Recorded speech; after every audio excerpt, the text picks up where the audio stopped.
Hello and welcome. Good evening, everybody. Hope you're doing well.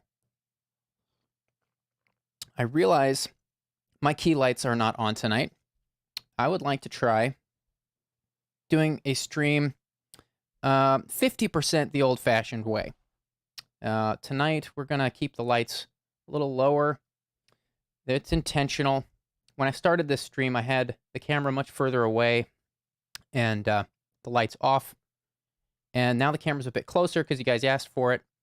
And 51 episodes into this, I've decided to dim the lights again, a small change, and as long as nobody revolts, I might keep it this way.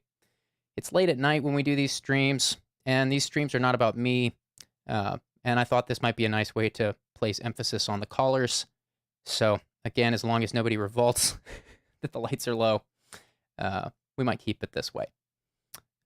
So, hope everybody's doing well. We are opening up the lines right now. About to dive in. If you're new here, we will be taking calls from anonymous callers for the next 2 hours. We have no idea who's calling in or what they're going to talk about. We try to provide a safe place for people to confess something or vent something or get something off their chest or use the chat and myself as a sounding board for anything that's on their mind. There's no judgment here, and we'll be here for the next 2 hours.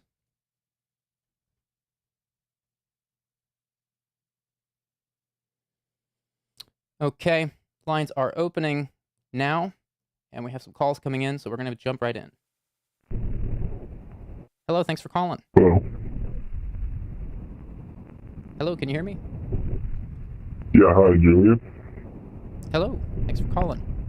Can we start with your age and then Yeah, brief intro? how you there? Can you hear me all right? Yeah, can you hear me? I can hear you. Hi, how are you? I'm all right tonight. How are you? Good. First Can off, we I start just with want your to age? say, yeah, I'm 20. 20 years old. And what's on your mind? You know, I try really hard to work at my job. I bust my butt to try to make everyone as, happy as I can. I try to prove myself, but right now I'm currently doing this job, and it's something that it's a job that you have to do a long time and have a lot of experience with. And I'm trying really hard with it, but my boss is constantly always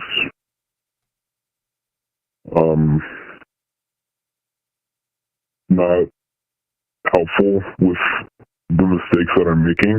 And when I am making these mistakes, she's not critiquing it in a very nice way. It's always kind of in a backhanded kind of way, and it can make it kind of hard to feel motivated to keep doing this job. And it's kind of like, why am I doing it if I try as hard as I can and I'm not getting anything out of it? So you're struggling in your job. Is it about your boss, or is it about, you mentioned some mistakes? Of course, like everybody makes mistakes. Nobody's perfect. So mistakes are bound to happen in any job. And also, there's a lot of bad bosses. In fact, I'd go so far as to say there's probably more bad bosses than good ones. And so, what is it that you'd like to focus on tonight? Is it performance at work, or is there a reason that you're making mistakes? You mentioned you work in a demanding line of work, so you want to focus on the work itself, or how to we can vent your do the work frustrations. itself. Okay. So what do you do? No names, no locations. I do. Sorry. I just said no names, no locations. But what do you do? Yeah, of course. I'm in the animal field. Animal field? Is that what you said? Yeah. So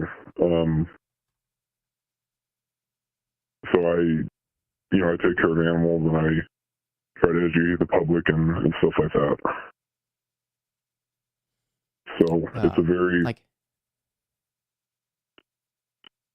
you work at like a vet or um, a zoo a or zoo. a zoo. Yeah. Okay. Um, and so, uh, yeah, I guess most of the supervisors at a zoo are naturally going to be, uh, uh, I would imagine they'd be very aggressive animal advocates, and maybe I'd imagine there's a lot of people in that line of work that maybe are hyper vigilant if something goes wrong or a mistake is made, because animals can't speak for themselves. So it makes sense to me. I'm not saying that your boss deserves to be a jerk. If they're being a jerk, it's not right. But what is it that you think makes you? Uh, what is your struggle with your job? What would you say is the struggle? Struggle is I feel like I work really hard and I do everything that I'm asked with no problem at all. Like I really don't care what it is, whether it's picking up poop or having to climb up a building or to get something, it's always about just if I do something wrong, it's about the understanding that um I guess my problem is that I take things way too personally I see. and that Okay. it's hard to always not feel like it's a personal attack. So like when my boss is telling me no, but this person is pretty rough about it, I always take it more personally than it is, and kind of and it hurts myself more. Does that make sense? Yeah, that makes a lot of sense. Yeah, taking things personally is very relatable. I mean, it's something that we all struggle with. I think everybody has to have some kind of experience with that. Um, and yeah, what is it that what kinds of things do you think are you taking most personally? Is it? It sounds like it's your boss. Sounds like criticism. Maybe you take personally. Is that it? Yeah, it is. So I've been in this field of work for a lot of years, and I've made a lot of mistakes throughout the years, and this is something that I've wanted to do for my whole life. So it's very near and dear to my heart. And when I make someone upset, and I can see that they're obviously disappointed, upset, or mad about something, then I take it personally that they're upset with me and that they may not want me around next time to make that mistake. I see. There's a book that I'm thinking of. You know that it helped me a lot with this exact thing and a number of other things uh, adjacent to taking things personally. Are you familiar with this book called The Four Agreements? I'm not. This is a very short book. Uh, I want to say it's 120 pages, very short book, amazing book, life changing book. It's the kind of book, I mean, at least I read it once every 2 or 3 years at most because it's just so good to bring it back to it. It's just a good reminder of uh, a centered mindset um, and the reasons we do things. And it's a book about four agreements that you make with yourself. And I'll give you I won't spoil the book for you, but the four agreements themselves, they go out through in the book. Uh, Number one is be impeccable with your word. And it talks about just if you say something, uh, then it better be true. And you do that for Mm-hmm. yourself. And then number two is don't take anything personally. And I think that's number two is the main reason I'm referencing this book because you're talking about taking things personally. And that's something everybody experiences that from time to time. For me, it kind of happens seasonally, and that's why I come back to this book so often because it's a great reminder that people don't. Uh, when people do things that hurt us, they're most of the time not doing it to hurt us. They're doing it. They're doing it for themselves. They're doing it out of selfishness or They're not doing it, in other words, to you. They're doing it from themselves, if that makes sense. And then number 3 and 4 are don't make assumptions. And number 4 is always do your best. And so it's a great book. It's very short. I want to put this Goodreads link for you in the chat. If I put it in there for you, will you check it out? It's very short. There's actually an audio book too that's pretty good. Yeah, no, I will. The making assumptions is probably the second part of that problem too. Yeah, this is an amazing book. And there's no shame in these things. I'm glad you called in because I think this is a really relatable thing that, like I said, I think a lot of people experience this, taking things personally. But this book is amazing. The 4 Agreements. I'm putting it in the chat for you right now. Very short book. As I mentioned, I read it every couple years or so. And it's in the chat for you now. And this book, just to give credit where credit's due, is by Miguel Ruiz. And there's a sequel to the book, which I have not read. I want to say it's called The Fifth Agreement or 4 More Agreements or something like that. I can't vouch for the sequel, but the first book is just a mind-blowing simple book. The most simple, mind-blowing book that I know of, because it's so short, but just chock full of amazing reminders. So sorry to hear about your hypervigilant bosses. I hope it gives you some kind of steam for your job, knowing that people don't act that way because they want to hurt you. I do believe there are people that do enjoy hurting people, but I don't think that that's the majority of people. And this book that I keep coming back to has been amazing for me. So I hope you get out of it what I did. And I know a number of people in our community have read it as well. In fact, I see a couple people in the chat mentioning it. So I hope you enjoy it. And yeah, I do. wishing you the best. I'll give it a check out. And I truly do have other supervisors that are truly helpful, especially giving me advice there at college and, making sure I get on the correct career path and everything. But it's just those 1 or 2 that you run into every now and then. Right. Well, I'm glad you have some people that you can look up to there and learn from. You're young, and these are great lessons to be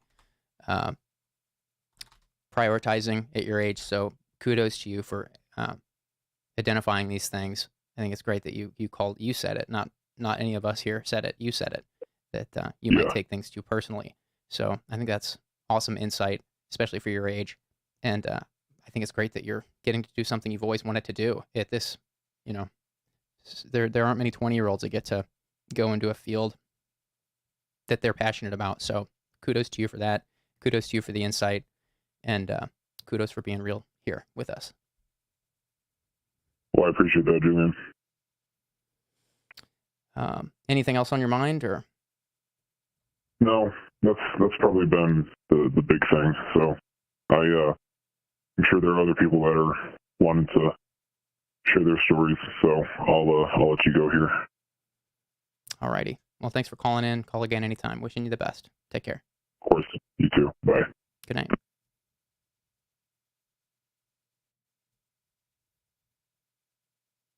All right, guys. Lines are opening again.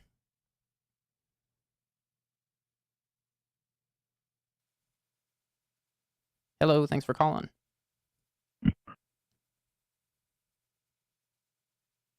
Oh, they hung up. Maybe they weren't ready. If you call, I will. I am looking at the lines. I can't guarantee I'll answer your call, but I am here answering calls. Hello, thanks for calling. Hello. I don't have long, so I'm going to try to be as quick as I can. I'm looking for affirmation or condemnation that I'm doing the right thing by reporting my brother for touching me inappropriately when I was a child. It's basically like destroying my family at this point, like tearing us apart. And he also did it to my sister, and I just don't know if I'm doing the right thing anymore. My goodness.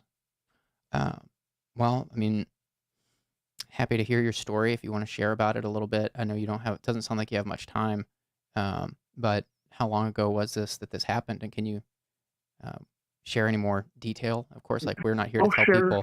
We're not here to Yeah, tell people the right or wrong thing to do, but we're happy to hear your story, and the chat and I'll serve as a sounding board if you like. I'll share as much as I can. I don't know when it started, but it ended when I was 9 years old, and he is 7 years older than me. So it would have ended when he was 16 years old was the last time he had tried to touch me. He would call it playing doctor and would, touch me inappropriately. There was a couple times that I remember he had tried to actually like rape me and penetrate me. Um, but whenever I bring it up now, I'm remembering it all incorrectly, and that he says my other brother actually did it, which is completely untrue. My other brother like never touched me, so it's like I'm questioning my own sanity here. He's like trying to place blame on somebody else, saying I was too young to remember correctly. But here's the thing: like he also had abused my sister, and my sister remembers it the same way as I did. And my brother has two young children, and honestly, the reason that I was motivated to finally tell someone about it is because my sister-in-law asked me point blank, so this is my other brother's wife, asked me point blank, is her daughter safe around my brother? And I had to tell her no, because I didn't know if she is safe around my brother. And now it's like we were all finally, the four of us siblings were finally getting back together, and we're kind of getting on good terms. And then it's like I had to go and ruin everything. And I just don't know how to feel about it. So, if I'm understanding correctly, your sister-in-law asked you if you thought their daughter was safe with their dad, your brother, and you said you No, didn't think so. with their dad's brother. So I have two brothers. I see. I'm trying to not now. I'm trying to not give names here. So my oldest Oh, brother yeah. is the one No whose names. wife asked me if her daughter was safe. So my eldest niece, if she was safe around the younger brother, so her uncle, my niece's uncle. And I had to tell them no, because they were going to send her out there across the country to spend a week or two with him. And I said, that's not a good idea. Right. I see now. Sorry for my confusion. Mm-hmm. There's some thoughts going out to you in the chat. Of course, none of us know you or the depth of your story, but I mean, I will say that you were asked your opinion, and you shared your opinion, and there's nothing wrong with sharing your opinion. I mean, especially if you're asked for it. So, your family member asked you if you thought their kid was safe, and you answered.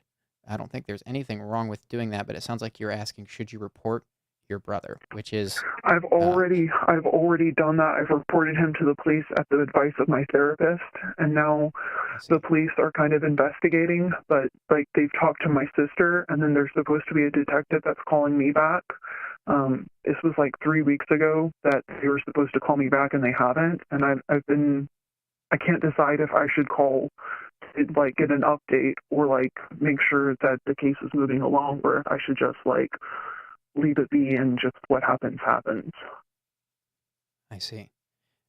There's someone in the chat going by the name of Slim Gumbus, and they say to you, I had to report my own brother. It might help more than you think. There are lessons to be learned. You couldn't possibly tear the family apart by trying to be honest and protecting those you love. I do feel I agree with that. Of course, I want to reiterate, none of us know you or the depth of your story. I'm going to keep saying that because you don't have enough time to go into detail, it sounds like, but you also have shared enough to make it clear that you were the target of some sexual misconduct. So, and you were asked your opinion, and you've got to do what you think is right. At the end of the day, this is your decision. And I think that if you feel in your gut that your family isn't safe around your brother, then the truth is the only thing that you can speak. I mean, you can't lie about that stuff. I realize this stuff is really tricky, and some people carry this stuff their entire lives, without ever confessing it, without ever bringing awareness to it. I've not been in that situation, so I don't claim to understand what that feels like or why people choose the different things that they do. But I do realize this is a difficult topic for a reason, and I think you've demonstrated you have a lot of courage to take a stand for what you feel is right. And if you truly don't think that your family is safe around your brother, then uh, I hear a sense of duty in your voice to speak that truth. And I think it would be a Yeah, disservice. I think it would be a disservice to your family not to speak that truth if you believe it to be true. But that's I'm the sorry to only hear. reason that I reported it was because out of my fear and my sense of duty to protect my niece. Because if it happens again, then like I could have done something to stop it. Like my stepmom says that he's a different person now, that he's a changed man, that, she never believes that he could have done something like that. Like she understands that I think it happened, but she doesn't believe that he's capable of doing something like that. And I'm like, but he is, but he did. And I don't know him well enough. Like he doesn't ever, he didn't ever talk to me before I came out with these allegations against him. Like he's an incredibly selfish person. I'm definitely like, I think he's like a narcissist or something, because like you would try to call him and talk to him, and he would only talk about himself. Like he wouldn't ever ask you what you're doing or what you're up to. And so like we didn't talk that much, because the only time we would talk would be if I called him, which would typically be on like holidays or something like that.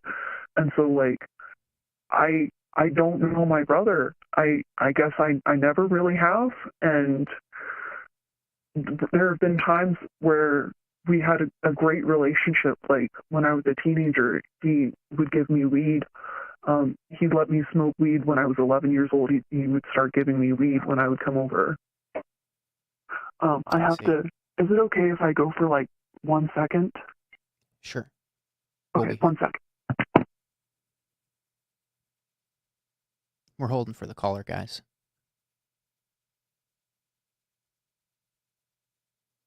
If you're just joining, we have a caller on the line who's had to step away for a moment, and they are dealing with the ramifications of reporting their brother for some sexual misconduct that happened a long I'm time so ago. sorry, Julian. I'm so sorry. I'm at work, and that's why I had to go for a second, but I'm back now. Not a Where problem. was I? Yeah, I'm just filling in people who are just joining on your story a little bit. Okay. Uh, uh, and this has been tearing the family apart, the caller was saying, and it's been a very heavy decision for them to report their brother to the authorities. And so we're just listening to their story. And caller is back now. Caller, you were talking about, I can't remember precisely where you were. I apologize. I was in recap mode. I think I was talking with my stepmom.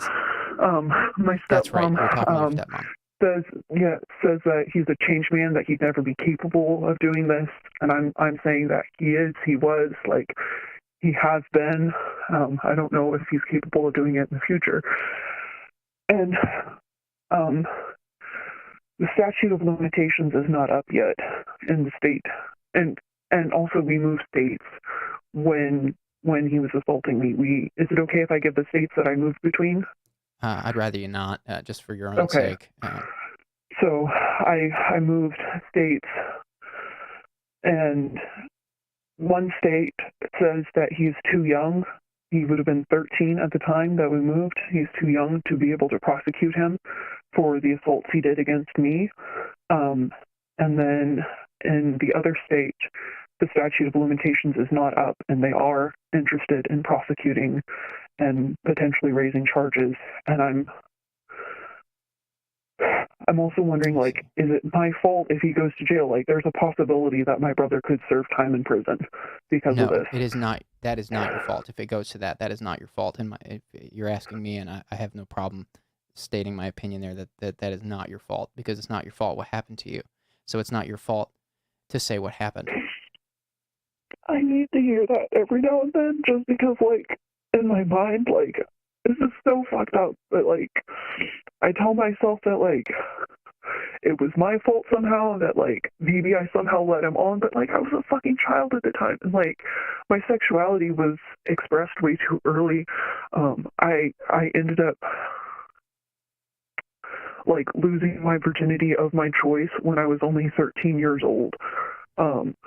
And I remember like obsessively masturbating as a child and like all of this stuff, and I'm like wondering, like, is it because of that my brother did this to me, or did I do that because because of what my brother did to me? And like, I know I need to go into therapy and like figure all that out, but anytime I try to talk to a therapist about it, like I just like break down. I've been to 3 different therapists, and every single one wants me to write down in explicit detail all of my memories of what happened between me and my brother, and that is something that I am simply not capable of. I cannot like recount in explicit detail like what I went through, because I will just completely break down. And I'm just now getting to the point where I'm ready to start confronting things, but it's more like I'm being forced to by the situation, even though I don't feel like I'm quite ready to. Like, I wish I could just go back and pretend that none of it ever happened again, because it was so much easier just pretending that it never happened and going on with my life like that. But I know I can't do that because of my niece, because of my nieces, because they wouldn't be safe, and it's just it's so fucked up, and I'm so lost in my head about it. I hear that. I hear the tension in your voice, and I commend you. I want to commend you and encourage you that what I'm hearing is very courageous. It takes a lot of bravery to be very clear. I've never been in that situation. I'll state that again. I don't know what it's like to be sexually assaulted. I know what abuse feels like, but I've never been sexually abused, and so I can't tell you. I'm not a therapist. I can't tell you how you should look at those things. I can't tell you what can I'm sorry, I kind of got off on a tangent there. No, like, no. I kind of just wanted the original of... No, you didn't. I will say, though, I will comment on that. I will say that what your therapists are encouraging you to do makes sense to me, on the basis that, in my experience, nobody gets through anything in life, any difficult thing, any hardship, without confronting it head on, because the only alternative to that is repressing it and stuffing it down and denying it. And in some ways, what I'm hearing about your story, I'm holding back tears hearing your story, because what I'm hearing is a gift. It sounds like to me on one level, because you are being given the chance to rectify something that happened to you for the benefit of your family, to protect your family, and you're getting the chance to confront, not just for yourself, but publicly, to potentially get justice for what happened. And I don't want to be insensitive, because, again, I don't know what it feels like to be in your shoes, but it sounds like this might be some kind of gift that you are going to get this chance to not be vengeful. I don't see what you're doing as vengeful, but when injustice happens, the few people that get justice, and not everybody does get justice for horrible things that happen to them, and sometimes the wrong people get accused of things, and the wrong people get punished or penalized, and there's all kinds of injustice throughout the justice system. So what your therapists are asking you to do, I realize, and I believe you when you say it's very painful and traumatic for you to replay those memories. And at the same time, I want you to know that that was not your fault, and there is no shame in what happened to you. I'm sure it's a lot more than just feeling embarrassed by it. I'm sure it's painful to just think that your brother might be capable of doing something like that to you. I'm sure it's painful on a number of levels. But I want to encourage you that I don't know if you have a good therapist. I don't know your therapist. I don't even know you, of course. But uh, you could. It sounds like your therapists are asking you to do good things. I don't know if you're getting along with these people. You mentioned you've had a few therapists. I don't know if that's because you've changed therapists because you didn't jive with them, but they could be asking you to do good things in an untactful way. I don't know if that's the case, but Yeah, what they're there but what was they're my asking. first therapist that I just didn't jive with her, and then the second one, I just broke down when she asked me to do it, and I just couldn't go back. And then the third one, I've seen her a couple times, and I've just every time she asked me to write down and recant and like go down, not recant, recount, what went on, I just like no, I'm not ready. And so I've only seen her twice, and I need to schedule a third session. But I have a psychiatrist that I see regularly. I know that's not someone you're supposed to be like talking to, and that, but they help too, and they're always there for me. So I have a support network. I'm glad to hear that. It's just I want someone who's impartial to my situation to get their thoughts on it. Right. Well, our thoughts in the chat seems to agree is that you are a very courageous, strong individual, and nobody deserves to experience the things you experienced. But these things will make you stronger. I do believe that. Uh, this desk, I like to reference it from time to time with calls like yours because some people go through things in life they think they'll never get through. And this desk I had made out of a piece of wood that was overtaken by fungus. This is a piece of spalted maple, and it symbolizes the theme of this show because people carry things with them through life that they think they'll never get through. And those things never leave you. Those things will always be a part of your story. But spalted maple is a special kind of tree that gets invaded by this fungus and doesn't die. And if the tree doesn't die, it becomes this novel luxury wood that is very sought out, and people pay a lot of money for it because it's beautiful and has unique colors and contrast that normal wood doesn't have.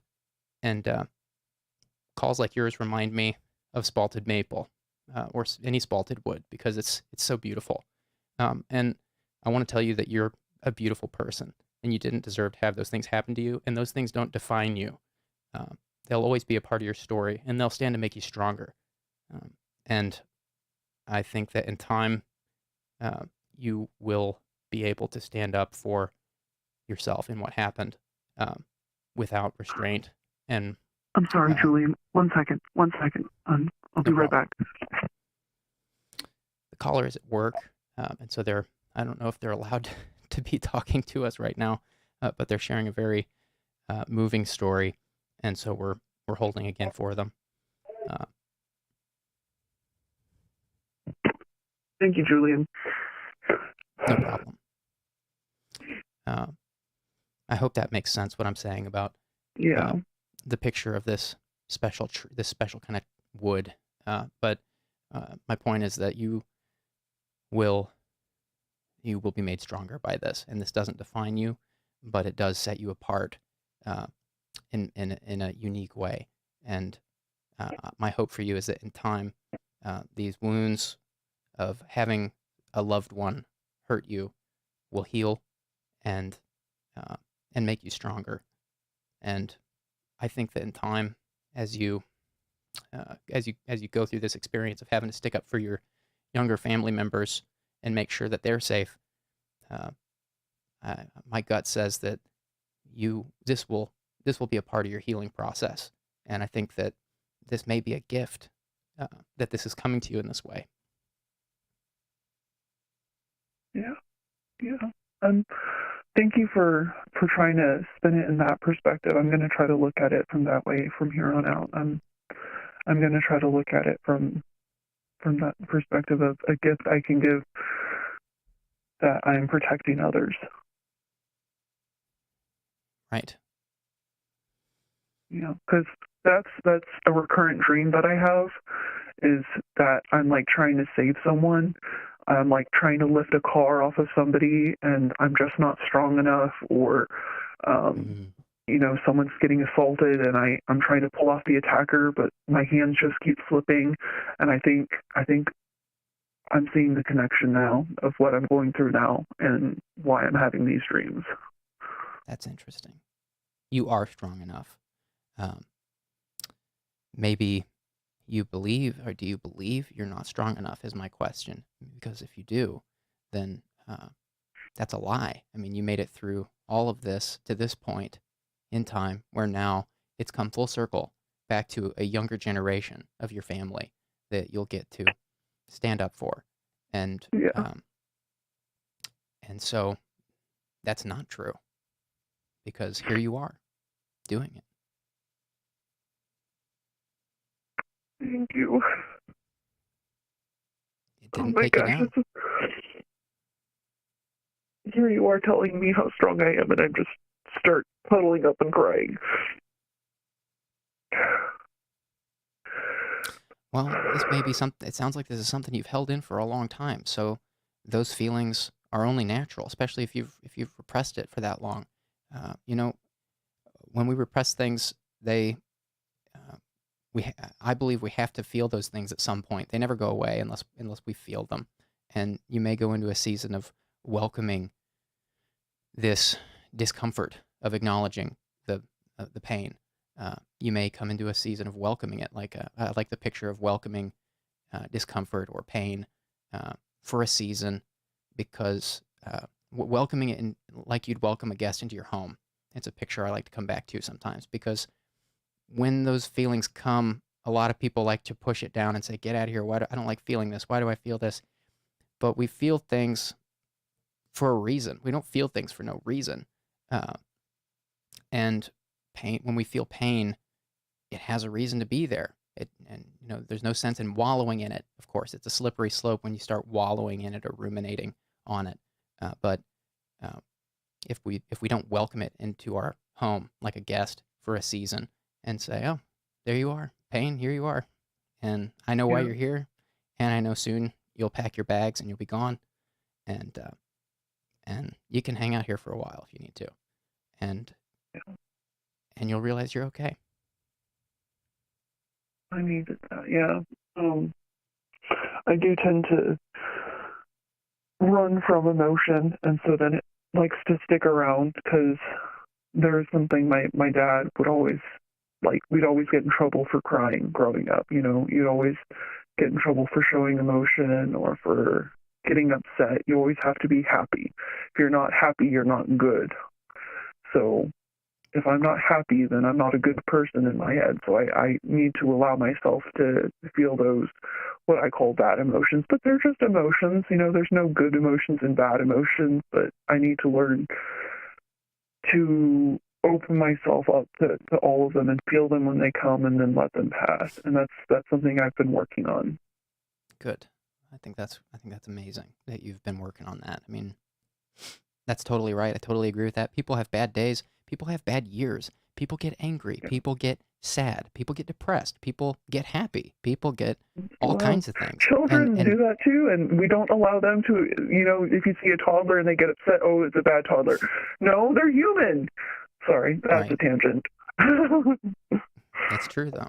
Yeah, I agree with that. Nobody is one thing all the time. People are dynamic individuals, and the more dynamic range somebody has, I think dynamic range in a person is indicative of experience, depth of experience. In other words, if somebody has a deep dynamic range, like if they have the capacity for all these different emotions and expressing them vividly at different times, that's indicative of somebody who's lived a complicated life, or a deep, meaningful life, or has been through a lot, or has seen a lot, and it's not a bad thing. It's just the sign of somebody who's experienced a lot. Yeah. And you're not bad for this. Yeah, maybe some of this goes back earlier for you than what happened to you as a kid with your brother. Maybe some of this does go back to the way your parents raised you. If they were telling you you were bad, if you weren't happy all the time, like, when people tell me that, I hate that positive vibes only thing because, like, I'm an Yeah. upbeat person. I'm a goofy person. I'm usually the most obnoxious person in the room. But the positive vibes only thing is just so dismissive. Um, when you tell someone positive vibes only, you're telling them you don't give a shit. And I just think that's Yeah. one of the most dismissive things you can tell someone, positive vibes only. Uh, Yeah. so I've I don't, definitely like heard that before when I've been going through some stuff, and I've definitely taken it like personally. Like I went through a miscarriage earlier this year, and I was at work, and like somebody was I'm like so caught me sorry. crying, was like, "Oh, you should just always be happy." I'm like, "Yeah, fuck you." Goodness.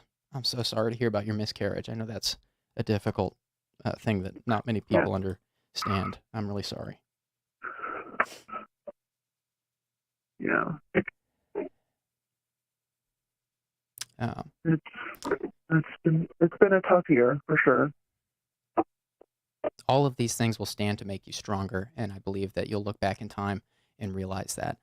Can I ask how old you are? I mean, you mentioned this happened to you, that your journey started when I'm you were 9 or so, but how old are you now? How far have you come? I'm 25, so I don't know when the abuse started. I I just know it started at the latest at 5 years old.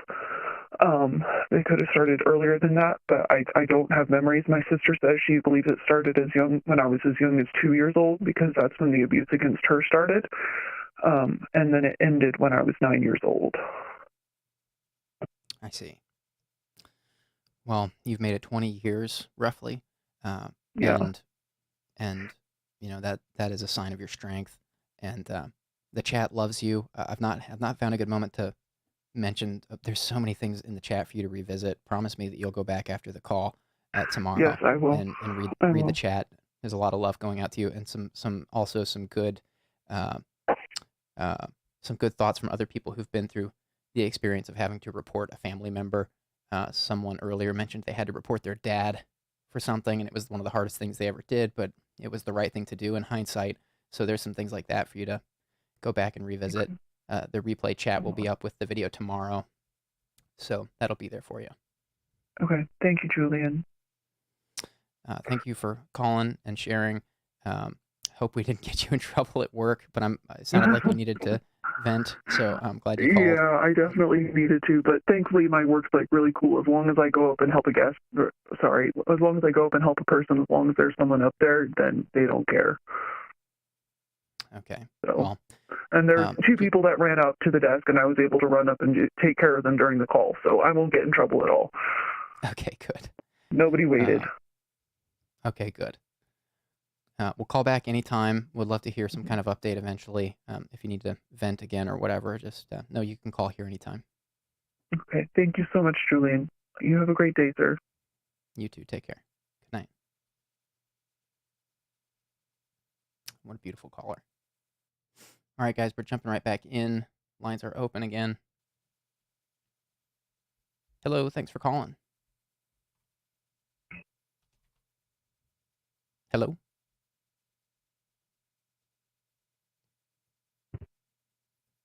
Hello, thanks for calling. Hey, Julian. So, Hi there. I was calling about a panic attack relapse that I had yesterday. Oh, wow. Actually called you about a month and a half ago on the show. I don't know if you remember me. Guy with the dad who, kind of might have choked me a couple times, that kind of stuff. I was just calling because yesterday my girlfriend, who I said last time was pregnant, she's not due till mid-September, but she had to go to the hospital because she was having some severe contractions, and they were thinking she might go into early labor, so I went to see her, and I don't know, just brought up a lot of stuff for me. I see. Is the baby okay? What happened? Well, so it was actually yesterday morning she started to have some pain, you know, contractions, like I was saying, and it really freaked her out, so she decided to go just get checked out in case, and they were saying, at first they checked her out, said, you're not dilated at all, and then 30 minutes later said she was a centimeter dilated, which it changing that quickly could mean, you know, she's going into early labor, which she's only at about 32 weeks right now, which isn't horrible, but still earlier than you'd want. So she's been there last day and a half or so under surveillance, and she seems to be all right, which is good. She hasn't actually gone into labor as of now. But being there kind of made me, you know, freak out pretty bad. Even with her seeming fine, just seeing her in the hospital bed and her being as upset as she was kind of made me, you know, lose it a little bit. I felt horrible leaving. On my way back to my car, kind of had the, you know, feeling like you can't breathe. Just had to get out of there, sat in my car for about 20 minutes, feeling my heart pounding in my chest. And I don't know, there's just a lot behind that. It's kind of freaked me out, you know, the idea that kid could be born early and not grow up healthy, or maybe she could have complications, or both of them, you know. And I don't know, I just wanted to talk about that with somebody, you know. Yeah. So was that the extent of it, that, or is this your first kid? Could there have been some mixed feelings in there of maybe nerves around jumping into parenthood sooner than you thought? Like, in other words, maybe you thought you had till September to prepare for fatherhood, and now it was all going to be here early. Could it have been that too, or was it seeing your girlfriend in pain? What was the experience like? I think it was all of it, really. There are about a dozen things going on with it. This is my first child. I just turned 23, and the thought that the kid could be unhealthy, being born early, the fact that I would have to be a father sooner, even though it's, you know, a month or so. And,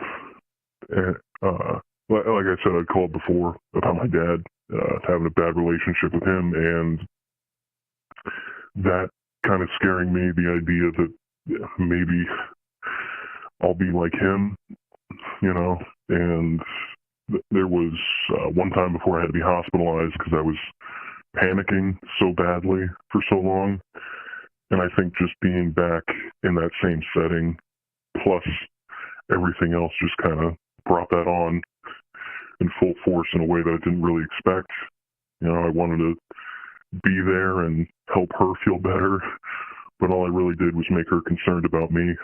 And I don't know, I feel really guilty about that. She's said that I shouldn't, that she's concerned for me, but just the fact that she's concerned for me while she's in the hospital, you know, I just feel like a bad person because of it.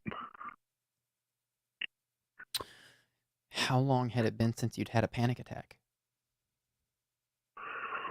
Well, the last time I had one this bad was about a year and a half ago. I've had what I would call anxiety attacks, you know, not quite panicking fully, but it had been quite a while since the last one. Have you? I have some questions about your girlfriend and the stuff you mentioned about the guilt over taking attention away from her, but I am curious. Like, it sounds like the panic attack started because of some childhood trauma. Is that where you think it started? I think so. Again, I don't know if you remember necessarily, but my dad was kind of emotionally abusive. He was a narcissist, all that, and that really stuck with me. Childhood was a pretty terrible time, and I think it's doubly bad because it was really bad for her too. Growing up, I know the last call there was some mention of I think it was sexual abuse, and she dealt with that from her dad. So I'm just really concerned about making sure that I am as good as I can be with a kid. And just the idea that they're almost here really freaks me out. Yeah. Well, you're. It's not a normal thing to grow up with an abusive parent. Of course, we hear these kinds of stories all the time on Anonymous Live because of the nature of the show. We're opening up a safe place for people to talk about difficult stuff. So, although we're talking about these kinds of things on a weekly basis, we hear all kinds of stories like this. But these stories are the minority, and they're not normal. But my point is that there's, in my opinion at least, and in my experience, there's two kinds of people, generally speaking, that come out of abusive homes, with abusive parents, and one kind of person is, the classic phrase they say, hurt people, and I think it sounds like that's what you're afraid of. You're afraid that you'll be a hurt person hurting people, that you'll continue your father's legacy of hurting you, and you don't. It sounds like you don't want to do that. Which brings us to the second kind of person, and again, I'm not saying these are the only two kinds of people that come out of a abusive home. I'm not trying to oversimplify it, but speaking in general terms, there's another kind of person that says what I'm hearing you say on the phone when they come out. They have some kind of awareness that what they grew up in wasn't normal or healthy, and that they want it to end, that they don't want to pass that on to their kids. And so I would encourage you that you're already a step ahead by having the wherewithal and the insight to identify the way you were treated as unhealthy as a child, and that it would be even worse for you to pass it on to your kids. So I think that it's only normal to the panic attacks make sense, that you would go into these states of panic when you're feeling unsettled. And it would make sense that you got that from childhood. If you say that's true, I mean, I don't know you, but that makes sense from what I'm hearing. And, I want to say to you that for that second kind of person I was describing that comes out of an abusive home and doesn't want to pass it on to their kids, it will take everything within you to not give it to your kids. It'll be hard. Specifically in the first few years of their life, if your experience was anything like mine, again, speaking generally about wanting to create new ways of parenting than you were raised with for your kids. That'll be one of the hardest things you'll ever do. I'm just shooting you straight because you're going to be a dad soon, and I wish somebody had told me that when I became a dad. That the first few years of parenthood for me would be very difficult because I didn't have anything else to go off of other than what I was raised in. And it took everything within me to figure out what the right thing to do was in certain situations other than what I was raised with. And that might take every fiber within you, but be encouraged that you're asking that question, because that question will be the difference. If you're asking me, that was true in my experience, that what got me through that was asking the question. And you might be asking yourself that question a lot the first couple years of your kid's life. But I think it's amazing that you're asking that question. And so I would feel really encouraged by that. It sounds like you're going to be a great dad. It sounds like you're going to be a really creative dad. It sounds like it's going to be a lot of fun for you if it was anything like my first few years as a parent, because it's like, wow, there's like the horizon is wide open. Like, I know what I'm not going to do. So now I can be creative with what feels okay, with what feels good, with what, and that is now your prerogative. Now you're going to be in the driver's seat, and you're going to think, well, what do I wish my parents had done with me in XYZ situation? And you might not know exactly what to do, but you'll have a pretty damn good idea of what not to do. And that will make you an exceptional parent, because a lot of people, the vast majority of people, are raised in healthy families for the most part. Most people are raised in healthy families that have no turmoil, and so they just do exactly what there's no creativity in it. I'm not dogging people that grow up in healthy homes, of course, because you'll inevitably aim to give that to your kid, and that's the dream of parenting, is to create a healthy environment for your kid. But what I'm saying is that there's a silver lining to what you're saying, and I'm trying to encourage you that that this question you're asking is really powerful, and I think it's amazing that you're asking it before you're a dad, instead of in the moment with your kid. I mean, that shows a lot of foresight on your part and a lot of maturity.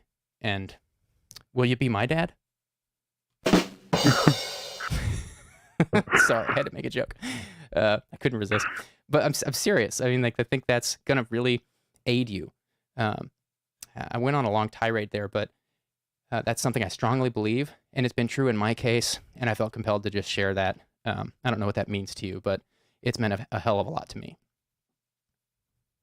No, yeah, I mean, that means a lot. I don't want to get too deep into anything off topic. Just being grown up, I grew up on the internet. I'm only like 23, like I said. There were a lot of different guys that I looked up to and everything, and you had to be one of them, and if it's okay, could I ask about, any trouble you might have had being a dad, like anything, any advice, or, just any thoughts about that? Yeah, well, for me, discipline was really difficult. I don't want to get too into the weeds on my story, because I don't have anonymity here, and Right. and Right. and I'm not looking to throw shade on anybody. I don't hold any resentment towards my childhood home, or any of my family members. But for me, discipline was a really hard thing, because when I was growing up, you learned really quick what not to do, because you'd get spanked. I'll leave it at that. And I knew that I didn't want to spank my kids, and so I didn't know what form of, like, how to teach your kids a sense of discipline without hurting them. And I've had to get really creative with that. And I will say that it sounds like that might be applicable to you, since your dad, it sounds like, was really abusive towards you. So that sounds like maybe something we might have in common. So I'm happy to answer the question on that basis. And I'll say that one thing that's been really helpful for me with my kids is, natural consequences, instead of just like giving them a punishment that's a non sequitur from what happened. Spanking is a non sequitur. Like, a kid learns nothing from a spanking, if you're asking me. And I've read a bunch of books on this, so it's a belief I have that is kind of a new wave of parenting, from what I understand. A lot of people got spanked, being raised by boomers, especially if you grew up in America. So I think it's maybe this new wave of parenting. It's not my idea, but natural consequences. Also, not casting shame on a kid if they do something wrong, like not shaming them. In other words, if they hurt someone, like, kids are going to hurt people because they don't know any better. They're on a freaking acid trip till they're 4 years old. They don't even have they're all subconscious till they're 4 years old, So you can't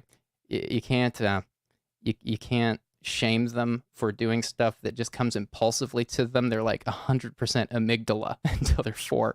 That's not 100% true, but when they get scared, they have nothing regulating their fight or flight response. So they'll hit, they'll say nasty things, and instead of shaming, there's all kinds of creative things you can do, like, focus on the person they hurt Oh my gosh, are you poor so and so? Are you okay? Like that looked like it hurt. Are you okay? And let the kids see you do that.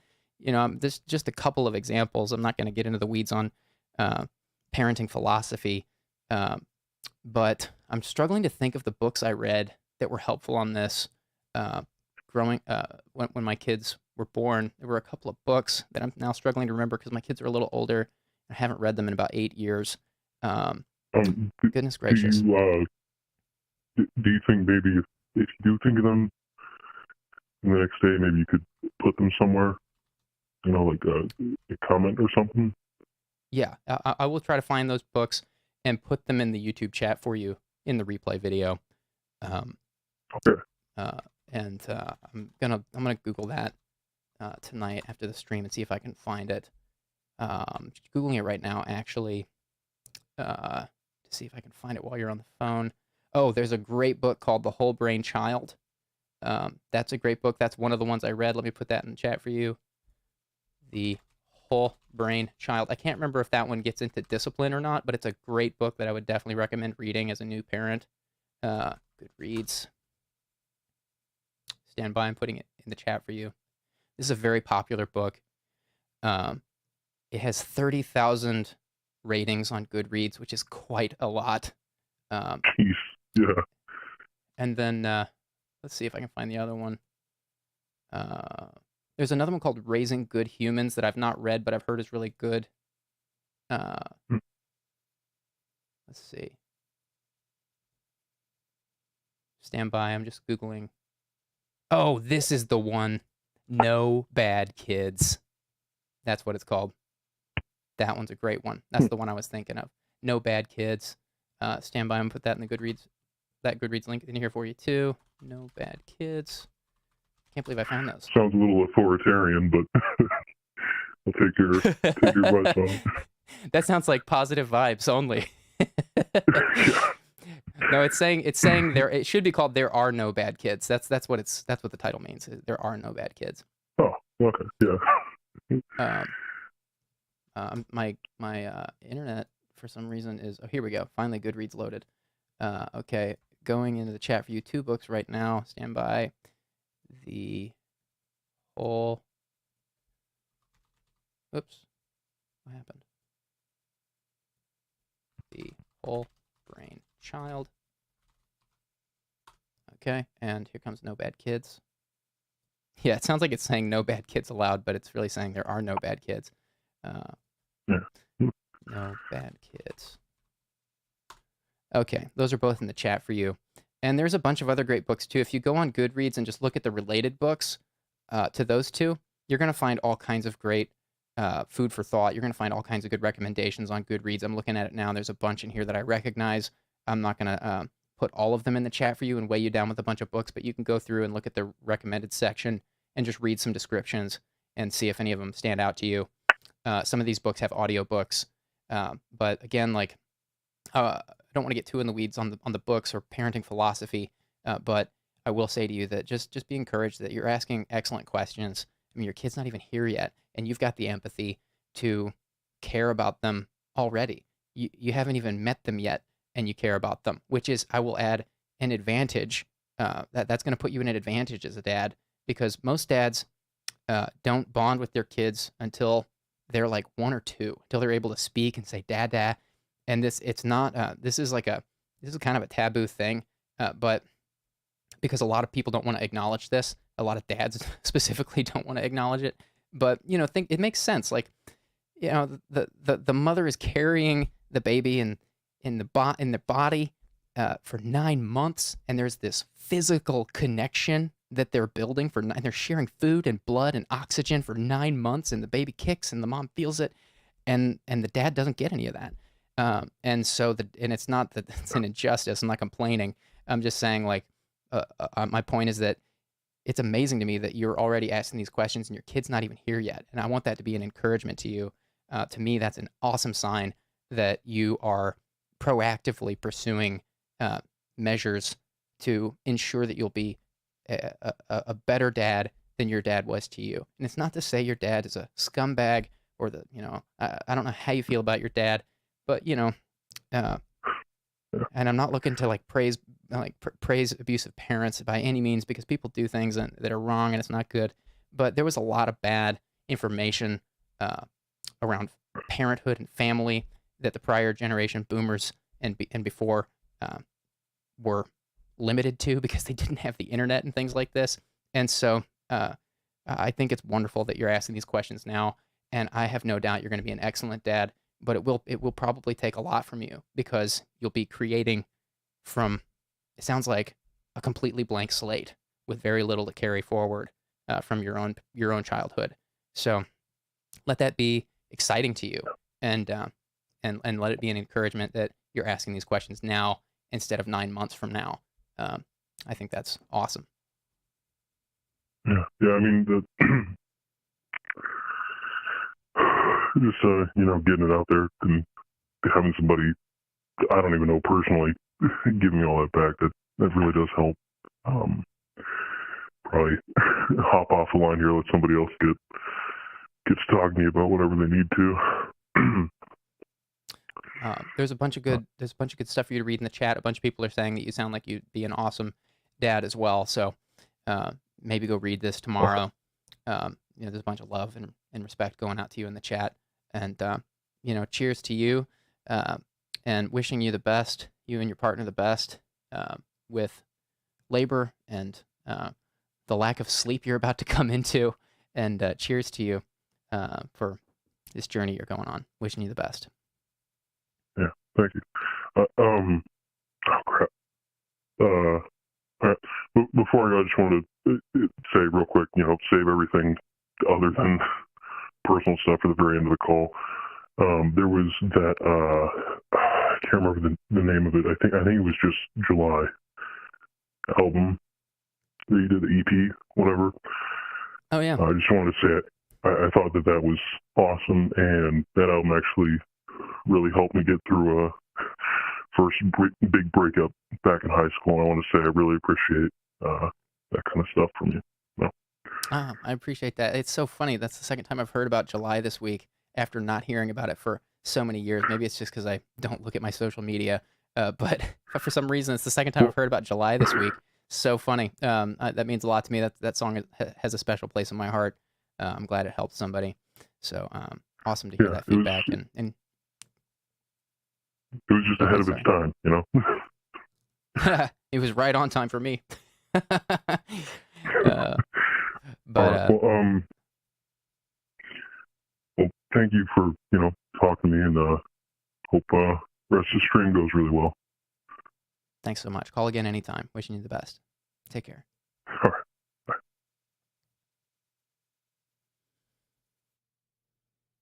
All right, guys. We have about 50 minutes left in tonight's stream. Lines are opening again. How are we feeling about the no lights or the no key light here? I kind of like it. I think it's more chill. It's more the vibe. It's the original vibe I wanted, but I will concede that the camera was too far away. When I started the stream, the camera was further away and there was no lights. So now we've moved the camera closer and I'm turning the lights down again. I think it's nice and chill. Okay, good. I'm glad you guys agree. All right, going into the next one. Hello, thanks for calling. Hey, Hello? I just genuinely have a question for you. How do you give somebody more of your time? Even though you feel like you've given them all of your time. Interesting question. Can you tell me a little more? Maybe let's start with your age. I'm 27. I'm almost 30.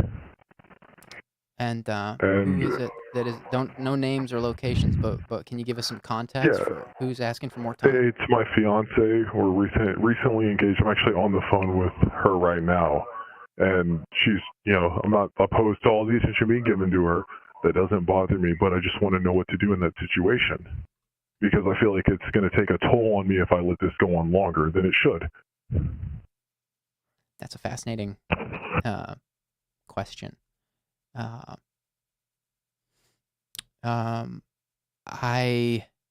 have more questions, I mean, potentially that could be a red flag if you truly are giving all of your time to someone and they're saying you don't give them enough. That would be a red flag to me.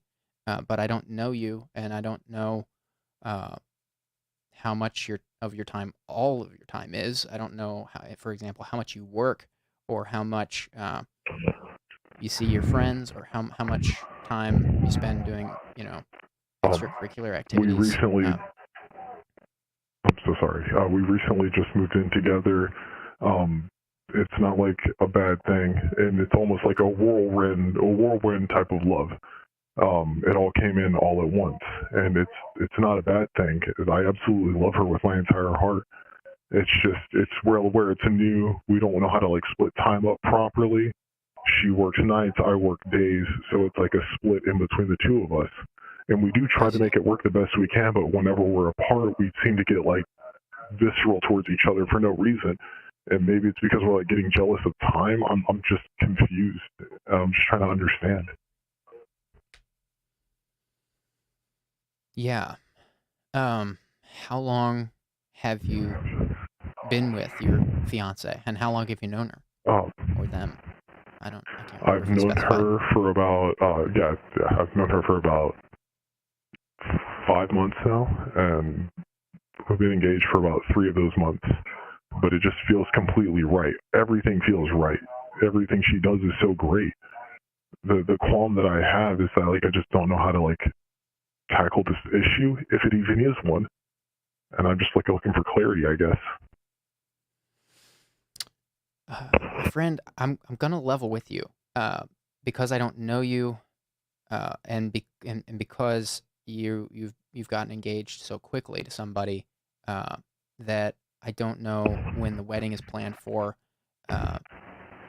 Now, I will say that if you guys have like conflicting work schedules, and if you feel like you don't see her enough, like I'll put it this way, it could be no problem. It could be that you guys literally just have no you have no choice but to not see each other very much because of your work schedules. It sounds like you have conflicting work schedules, and if that's the case, We then do. then do you wish you saw her more? And is it for you? Is it just kind of like well, it's not an option kind of a thing, or why It's is it both of harder? us. Why is Like, it harder for her? because she sleeps during the days where I'm awake and vice versa. And so, like, while I'm awake, I try to spend time with her, and then she falls asleep. And to me, in my head, while we're hanging out, even though she's asleep, we're still spending that time together. And maybe I should just go and do my own thing during that. I don't know, because I'm just a little bit confused in that area. Mm-hmm. Mm-hmm. I'm trying to be very careful here because I can tell you're really passionate about your relationship, but this sounds potentially concerning. I'll put it that way. It sounds potentially concerning, and Okay. I don't. Uh, I want to be very careful because again, I don't know you, and I don't know your fiance. I've not seen you guys together, You can, and I'm gonna be honest with you. You can be as brash or as bold as you want, because there's complete like anonymity between the two of us, so I'm okay with that. right. I won't take it Okay. personally. I promise. Okay. Great. I if it's an unreasonable request from your fiance, like in other words, if she's demanding that you spend more time and then she's not taking steps towards you, or she's sleeping during your time together, which makes sense because that's her time to sleep. But if it's like she's Yeah, guilting you exactly. for going and if she's guilting you for going and doing other things while she's sleeping, that's a red flag. And there's a book I would encourage you to read, just so because this book, I can't answer your question. I can't tell you if you're in a good No, engagement or yeah, not. yeah. But I if I was just recommend a looking book for when any you read it, advice to help with this. Yeah, absolutely, absolutely, man. I've okay. got Google pulled up now, so I can type it in. I'm gonna put it in the good. I'm gonna put the Goodreads link in the chat for you. Okay, absolutely. This is a book called "Should I Stay or Should I Go" by Dr. Ramani Deversala, and this book is about now. You told me I could be blunt. This is a book about identifying whether or not you have a Absolutely. narcissist. This is a book about identifying whether or not you have a narcissist in your life. It's it's it's basically it's really marketed towards people uh, getting out of a romantic relationship. Like, should I leave this romantic relationship or not? But when you get into the book, it really does apply to a much broader audience. It can apply to people with a narcissist family member, or even a narcissist friend, or a narcissist boss. So I'm saying that I know for you it applies Yeah. at face value, but for other people who may be watching that might find this interesting, you don't need to be deterred by the marketing of this book, because it looks like it's very clearly marketed towards people in romantic relationships. Just to make sure I found the right book, and it may or may not sound like an ad read, but like it's by Romani DeVolsa, right? That's right, Dr. Ramani DeVolsa. Okay, yeah. And she okay. also has. I butchered the last name. I apologize. No, it's okay. She's amazing. She also has a YouTube channel with over a million subscribers, and she's got her whole channel is dedicated towards narcissism, the personality disorder, not the tendency, because everybody has narcissistic tendencies, and they're healthy. They keep us alive. But we're talking about the disorder of narcissism. Right. So, feeling like it's all about yourself, as opposed to, it can be about yourself sometimes. Right. To an extent, right? Right. So yeah, I feel I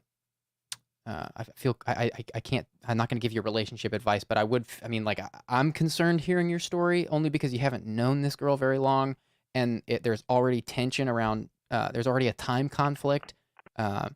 That is concerning. It only seems to be when we're not apart, though. It's not even all the time. It's only sometimes. It's just I don't know what to do in that situation, and I'm trying to get her to talk to me, and that's just the qualm. If she won't talk, then that's another red flag. She wants to, but it's anxiety. At least, from my understanding, I should say. That sounds like a red flag. I think this book will at least, if nothing else, it'll put you at ease. It'll answer your question. Okay. Andrew Hall from the chat says, my wife used to express something similar to that. She wasn't really expressing that she needed more of my time, even though that's how it manifested. She wanted to feel desired and needed balance. And that's the distinction I'm talking about. Like, if it's something like that, that could be then maybe everything's fine. But if it's not that, and if there's anxiety maybe it's not anxiety. Maybe she can't tell you. Maybe she's saying it's anxiety, but it's something different. I'm saying, like, on one hand, this is nothing. And on the other hand, I guess that you already know that, which is why you've called in. But I'm leveling with you. Yeah, I'm just looking for third-party advice at this point. Just looking for an outside perspective. Right. I will say that perhaps the scariest part of this book that you'll read is narcissists, especially if according to this book, this isn't my work. I'm reporting the work of Dr. Ramani here. Yeah, absolutely. She says that when you fall in love with a narcissist, it happens very, very quickly and very explosively. And I'm mincing her words, but she goes into that in the book, and that is another element of your story that was concerning to me. Not that you rushed into a relationship and that can't work. I'm not saying that, because I know all kinds of people have crazy stories. Like there's millions of people. Yeah. So I'm not saying it's bad that you rushed to jump into a marriage with this person. I'm not like dissing you for that or throwing shade, but I'm saying that if you are dealing with a narcissist, then it would make perfect sense, and it could make another thing could make perfect sense too. So I can't answer that question for you, but I'm glad to hear you're open to reading that book. I'm hoping you get your answer. Absolutely. I think you will. Absolutely. Yeah, I'm open to learning anything, because I want to make this work. I love her with my entire heart. So I just want to make this work as best I can. And I know that to where it sounds like a bunch of red flags being thrown up time and time again, and I agree with you to some extent. I'm not going to say that I don't. But I do love her, and so I want to try to make this work the best I can. I want this to work forever. I genuinely do. Right. I believe you. If you get through that book, and you have more concerns, I'm going to recommend a second follow-up book called Psychopath Free by Jackson McKenzie. It's in the YouTube chat for you now. I just put it in. I wouldn't read Psychopath Free first. Psychopath Free, like Free. Okay. I got it. I wouldn't read it first. I would read it if you get it to the end of Should I Stay or Should I Go, and you still have more questions. Okay. I'm pretty sure it's Psychopath Free and not Should I Stay or Should I Go that has a actual narcissist questionnaire in it, where you can use it to pseudo-diagnose someone in your life, and it's like a 30-question questionnaire.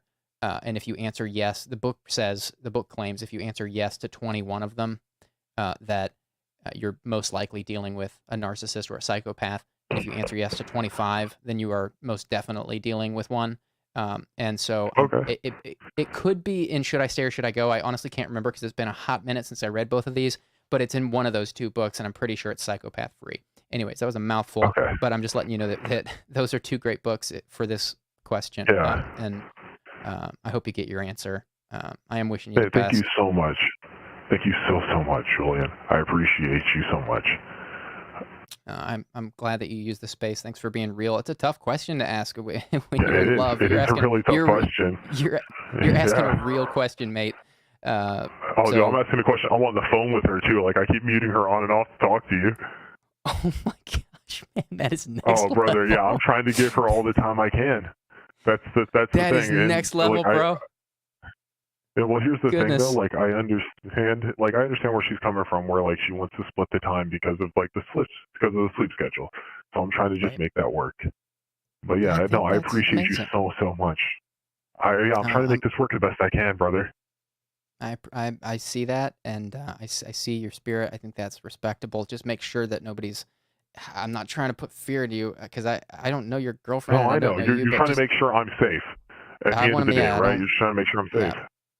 Yeah, and I can't. I have no way of making sure of that. But at least these books will give you the answer you're asking. I can't answer the question directly, but the books are there for that reason, and I'm glad that you're open to reading them. So call again anytime. I'm sure I can say this on behalf of myself and chat. Just thank you so much for all the work you do. You do amazing work. I appreciate that. Thanks for using this place in that way, and call again anytime. Would love to hear a good update. Yeah, absolutely. I'll call you back in a couple months and give you an update then. Let you know how it is. Sounds good. All right. Looking forward to it. You have a great night, Julian. You too. Take care. What a fascinating question. Okay, chat lines are opening again.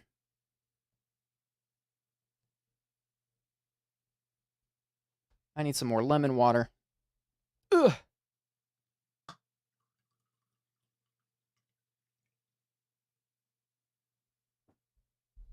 Here they come. Hello, thanks for calling. Oh shit, hang on. Speak on. Hello? Hey, yeah, I'm here. Hi there. So, I want to say, I was a big fan of yours during the sketch comedy era. I loved your stuff. Thank you so much. I appreciate it. Yeah, I'm looking at your stuff. Sounds pretty interesting. First time watching, first time listening. All right. Can we start with your age and then a reason for the call? Yeah, so I'm 22. I don't have, I don't know, it's kind of personal. I know this girl who's, she's pregnant. No name. No, just let me chime in and just say, since you said it's your first time, just want to make sure you're clear. No names, no locations, and now the No, obviously. I'm used to that. But yeah, she's a few years younger than me. She's I think 17, 18, I don't know, but I'm a mutual friends with her on internet media stuff, and she's pregnant, and I see her talking about like reading all these pregnancy books, except I'm on her private story where she's smoking marijuana, which I do too. I have no problem with it. But I know that's like the number one first page in like any pregnancy book. Nicotine as well. She's a vapor. And like, it just sounds wacky. Like I've said like I don't know, I made jokes about it, but like I said like yeah, you're like her parents also they did harder stuff while she was pregnant, I know. So like I don't want to see her like be a bad mother. And like it really hurts me. But like I don't know how to say it like kindly. Right. How well do you know this person? Are you close with this person? Could you ask them to lunch or coffee and buy them a meal and, you know, is that an option? Not really. She's like in between states from where I am, so like I don't know, she's sometimes where I am, sometimes not. So like the only Right. communication I've got is through like online stuff. Right. Well, I mean, it's a brutal situation, but it's her choice, and that is, it sounds like reckless. Sounds like a reckless decision. I understand your concern, and it makes me concerned seeing that kind of stuff too. If there's no relationship, then there is no real equity for your words. Meaning you can say whatever you want, of course, free speech, but it may not land with this person. No, yeah. So that's a frustrating position to be in. I'm not sure. I mean, it sounds like you guys are just friends on social media. Sounds like there is sounds like you're on some kind of private thread of hers. So it sounds like she at least knows of you and trusts you to an extent. So maybe there's something you could say through text, like I'm not looking to. I don't judge you. You could start with what's called an accusational audit. This isn't my work. Mm-hmm. This is the work of Chris Voss that I'm talking about here. He talks about in any difficult conversation, you start with an accusational audit, which is basically saying, look, I'm going to say this, and it's going to sound like, and then you list everything it sounds like.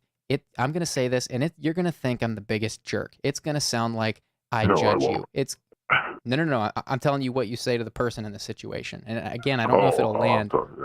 I'm trying to give you an example of something you might say, but again, I don't know if your words will have any impact because I don't know what equity you guys have in a relationship.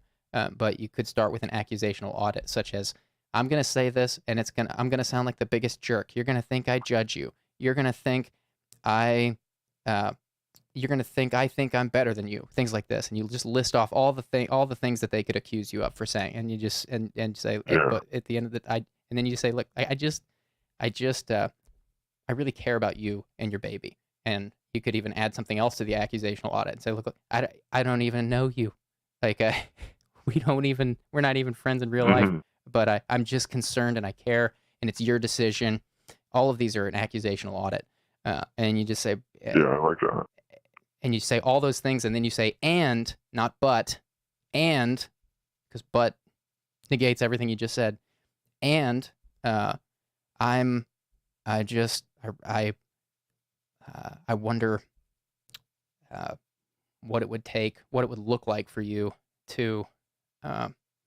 at least curb those tendencies or habits until your baby's born, at least, so that your baby is safe. I wonder if you've Yeah. considered that or something like that. I don't know. You could say something like that, but again, I don't know if it'll land. Yeah, I know it's hard. Like I'll freely admit I'm addicted to marijuana, and I know she is. Like since like 14, I believe. Like I've met her in real life, and like my friends, they're really good friends. Like I'm friends with her family, but like I don't know her very well. But I've met her, and I know her. So like I just know like her family isn't they're not supportive of like a healthy, like to healthily bring up a child. Right. Like you might call it a trap house that like they've grown up in. Like it's a pretty volatile environment. Right. I understand your concern. Um, Again, like, this is one of the toughest things in life, is watching people make decisions and letting them make those decisions. Some people have to learn things the hard way. Of course, Yeah. you can try to be a good friend, and there are some tools you can use to get into tough conversations with a sense of diplomacy and empathy. An accusational audit is one of those. You might Google accusational audit examples. Chris Voss. Yeah, I heard you Um, talking about that a little earlier. Yeah, you might look more into that. Chris Voss is a former FBI hostage negotiator. He was #1 in the world. They would send him on all the toughest hostage negotiation jobs. He's now retired from that job and runs his own consultancy firm called the Black Swan Group. He has an amazing book called. I'll put this in the chat. It's a little. It's not like it's not specific to the conviction you have, but it is it's relevant to difficult conversations. He has a great book called Never Split the Difference. Okay. And it's about negotiation, but he maintains that every conversation in life is a negotiation, whether it's Yeah. what you want at a restaurant, or telling your kids they got to go to bed, or working something out with a partner. All of these things are negotiations, and so this book is chocked full of ideas on how to enter into difficult conversations. And there's probably nobody alive more skilled or experienced in difficult conversations than Chris Voss, because Yeah, he I mean, you can't literally beat the feds on that. What's that? You can't beat the feds on that. Yeah, he's pretty baller. This book is amazing. I've read it twice. Hard to put down. It's also I'm not a huge fan of audiobooks, except in certain cases. And this is, I will add, one of my favorite audiobooks of all time. Excellent audiobook, narrated by Tal Raj. Amazing audiobook. So if you have trouble reading, you might check out the audiobook. But great book either way. Yeah, I just want to say, you should put like, I don't know, links to like help. I don't know what you would link to, but I don't know, like, I know you explicitly say you're not a psychiatrist. Very happy that you do. But I don't know what you can link to, but some good sources you might know to, I don't know, help find whatever resources people might need. That's a great idea. We actually do that on a case-by-case basis. There's a tool I actually use a lot during calls called called Find a Therapist. It's made by Psychology Today, and I do reference that in the chat for certain callers. Maybe I will take that into consideration. Maybe we will add that to the video descriptions, that tool. That could be a good addition. I appreciate the thought. Yeah, God bless you. God bless your chat. God, it kind of hurts to hear all these people dealing with these tough times, like, not these tough times, but just their own tough times. Like, dang, like, I came into this live stream not expecting, I expected Julian Smith hot Kool-Aid, and then I'm like, I just come into, wow, this is real. So, yeah. I mean, Yeah, we're here to help. mean, We're here to help people dealing with people like the hot Kool-Aid character. Yeah. I mean, I don't know. I love to see it. It's not personally the demo for me, but I came in here. I don't know. I'm interested, so maybe it is the demo for me. But I don't know. It's great. God bless you, man. Yeah, I want to highlight something that just came in from the chat to you from Amy Foreman. Great button on this conversation. They say to you, giving life advice is like letting people borrow money. You have to be prepared for people to ditch you. Yeah. You have to consider it a gift and never hear from them again. Yeah, I would add maybe potentially. I think that's what they mean. Not that you'll give them life advice and they will ditch you, but that potentially they could. I think that's what they mean. And that's very true. You have to be very. It's a bomb. You don't know if it's going to go off or not. Right.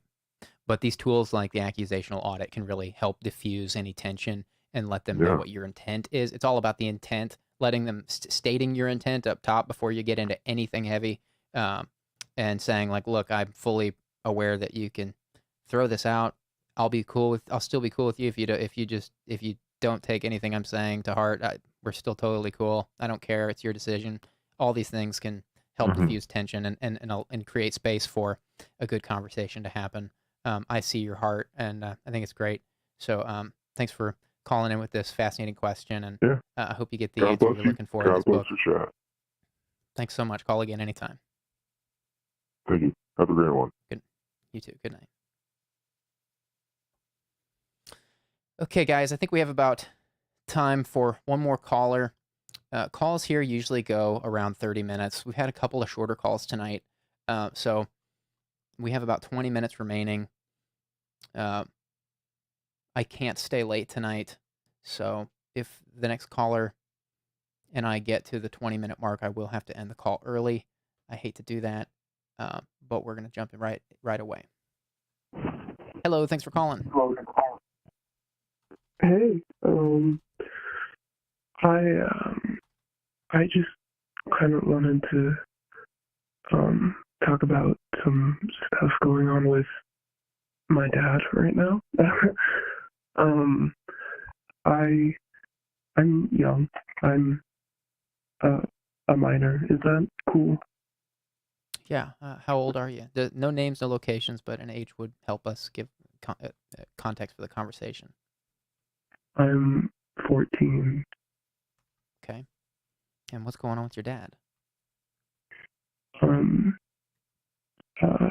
My dad has he wasn't really emotionally present for a lot of my younger kid life, and then when I got older, he became verbally, emotionally, and eventually physically abusive.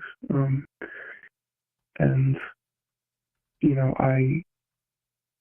it got to a point where I couldn't take it anymore, and I ended up telling someone at school about it, and it evolved a lot. And now I'm in a situation where I'm separated from my dad, and I don't have to see him anymore, which I'm thankful for. But the thing I wanted help with was he keeps reaching out to me, saying he wants a relationship and that he wants to be better. But I don't know if I have the trust within me to let myself form a relationship with him, just because he's hurt me so much, and he said that he's going to change and that he'll do better for me, and then he doesn't. And I really, really don't want to get my hopes up that he's become a better person and then have them get let down. And I don't know what to do. I hear your conflict. Are you protected by some kind of restraining order, or what happened that separated you from your dad? A, a CPS report was made, and along with that came a protection order, which is pretty much a restraining order. And, now the most amount of contact he's allowed to have with me is a phone call, one phone call a week that I'm not obligated to answer, which is nice, but also hurts because, I've got a lot of deep-seated anger towards my dad, and, it's hard to even see his name pop up on my screen, and I don't know how to let myself talk to him. Right.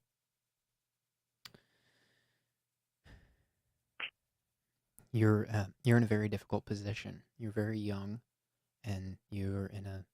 It sounds like your father is not a safe person for you, to say the least. And I don't know your dad. I know that some parents who are abusive simply don't know any better and can change. And yet most people who are physically violent with their kids are, according to psychologists, not able to change because they usually suffer from some kind of psychopathy, is what like Dr. Ramani would say. Dr. Ramani, who we talked about earlier on tonight's stream, we talk about her a lot here. She's one of the world's leading experts on narcissism, and she's said countless times that if somebody is a psychopath, then there's little, if nothing, that can be done, because it's like essentially it's a brain disorder. It's like, you could liken it to brain damage. It's like that part of their brain is not operating. And sometimes psychopaths will talk a big game. They'll make big grandiose promises that they can't keep. Dr. Ramani calls this hoovering, like a vacuum. They're trying to suck you back into the fold. And they'll make big promises. And I'm leaning into the dangerous side of the coin here. But I kind of cushioned it by saying, like, I don't know your dad. Is there a chance your dad could be being honest? Like, yeah, there's a chance, but I can't answer that for you. I don't know. I hear your dilemma. Yeah. How long did the abuse go on for? And do you mind sharing, like, what happened?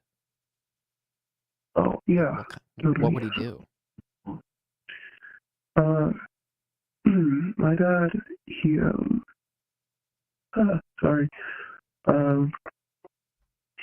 for a long time, he was emotionally unavailable, just because my parents separated when I was very, very young, like 4 or 5. I don't have any memories of them together, and it took a really big toll on my dad, and because of that, he fell into this really, really deep depression that he just couldn't climb back out of for a really long time. And because of that, he wasn't really around emotionally or verbally, really, most of my childhood.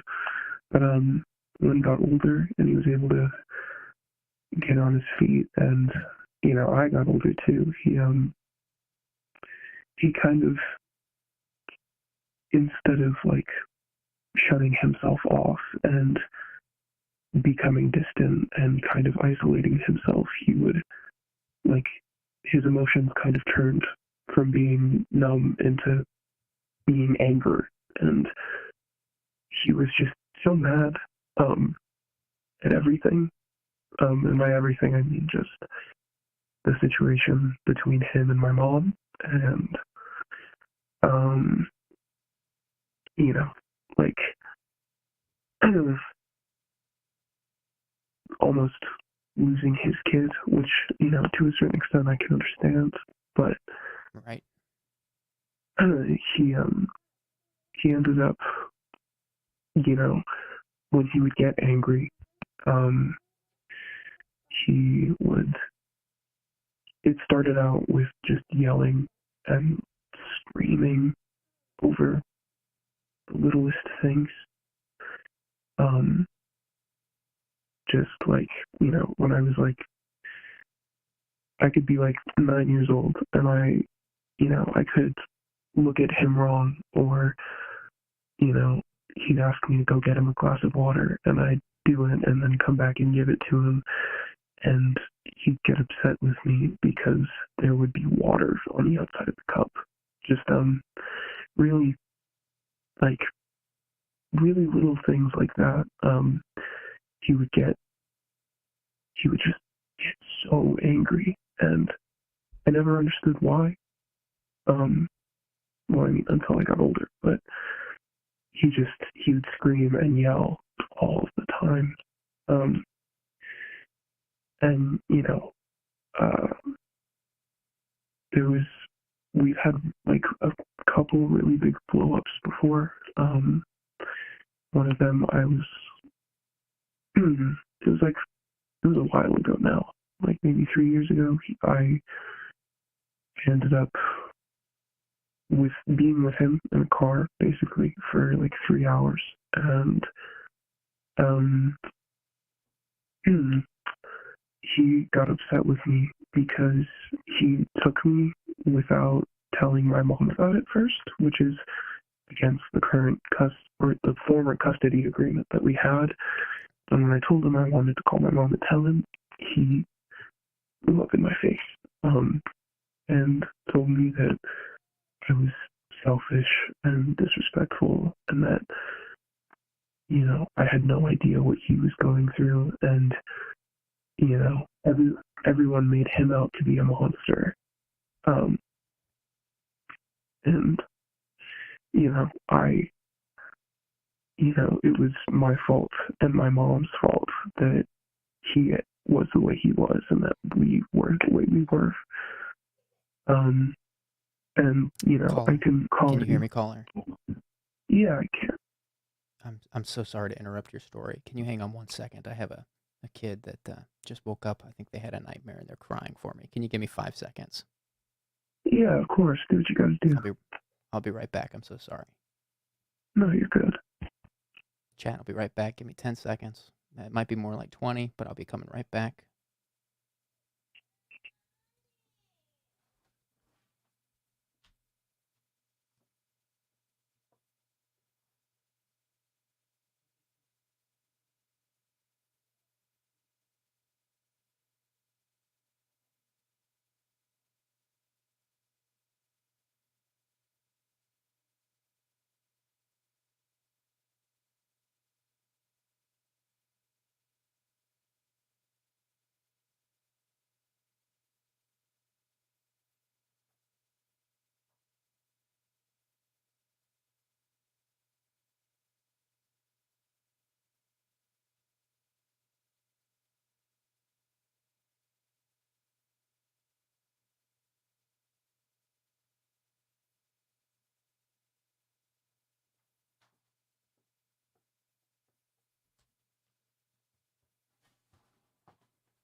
Sorry about that, everybody. Thank you for your patience.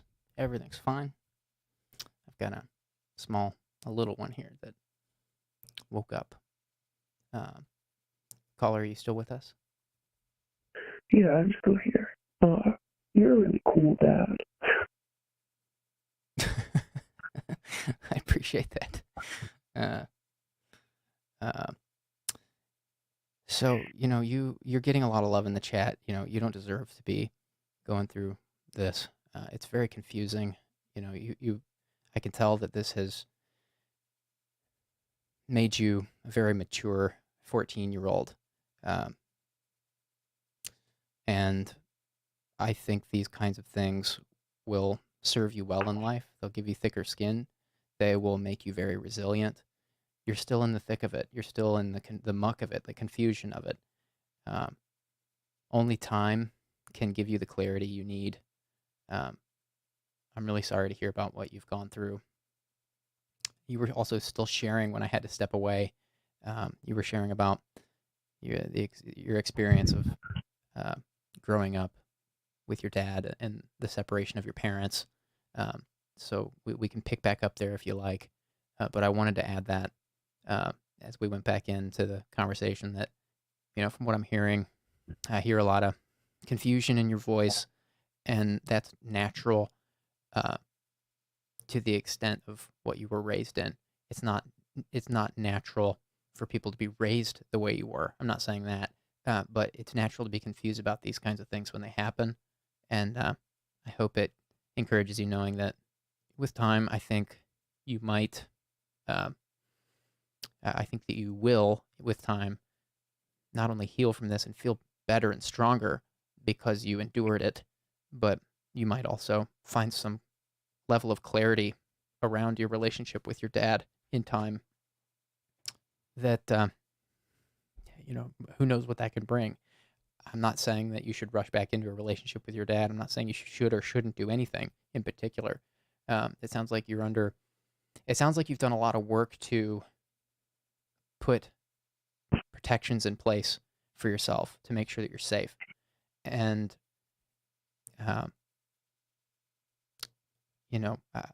I understand the temptation to want to trust somebody that's hurt you, that they've changed or that they can change, and the hope that that can be healed and mended.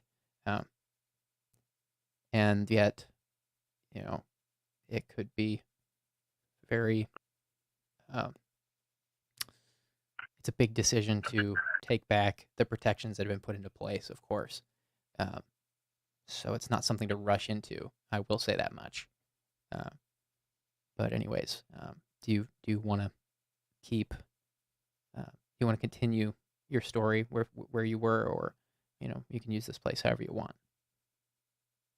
Yeah, thank you for that.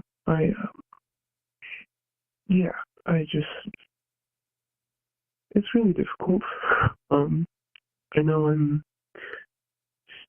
young and still trying to kind of get my bearings on everything, just with my family. But,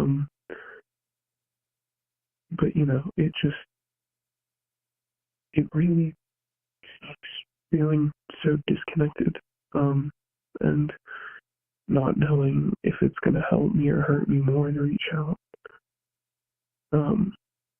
Because honestly, I never know. But, just with what I was saying before, basically, like 3 years ago, I was in a car with my dad for a really long time, and he was blaming me about a lot of things that weren't my fault. And that resulted in us not seeing each other for 3 months because I went home like a couple of days later after being explicitly told not to say anything to anyone, and I sobbed to my mom because I couldn't hold it in. And she was like, okay, well, I'm not going to put you back in that situation. So I wasn't put back in that situation for about 2 months. And then we went to family therapy, or we tried, and it didn't work.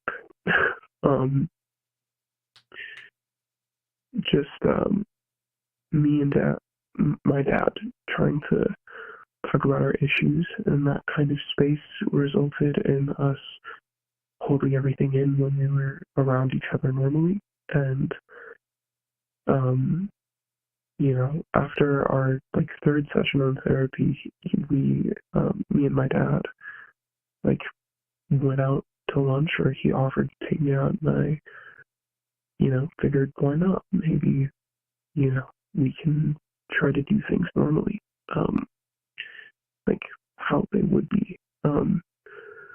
And, I got into the car with him, and he immediately just started yelling, just at me about, how over dramatic I was in therapy, and about, just how much, like, therapy was affecting him, and, I was being blind to it, and I was hurting him more than helping him, and we didn't need therapy to fix the problems in our relationship. And in my head the whole time, I was just thinking, well, this feels like exactly what we were trying to avoid. But at that point, I just kind of felt hopeless over it. Like I told someone we're in therapy and it's not working. So if I say anything about this, then,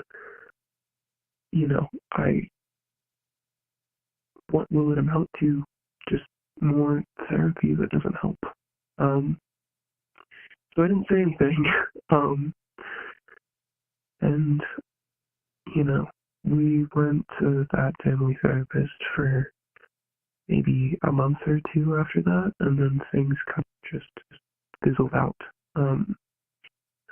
And then, a couple years ago, COVID hit, and I ended up,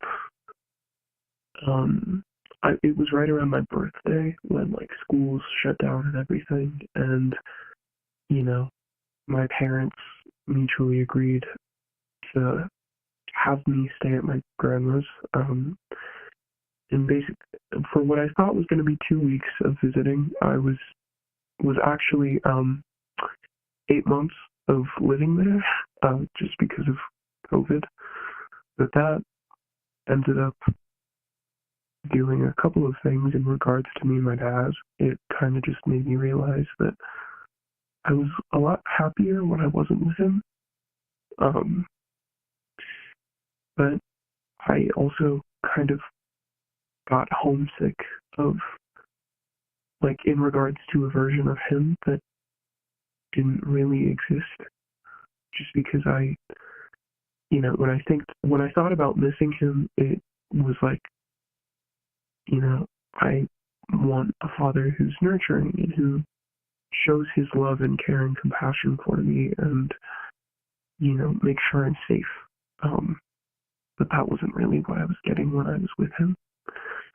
And that kind of slapped me in the face.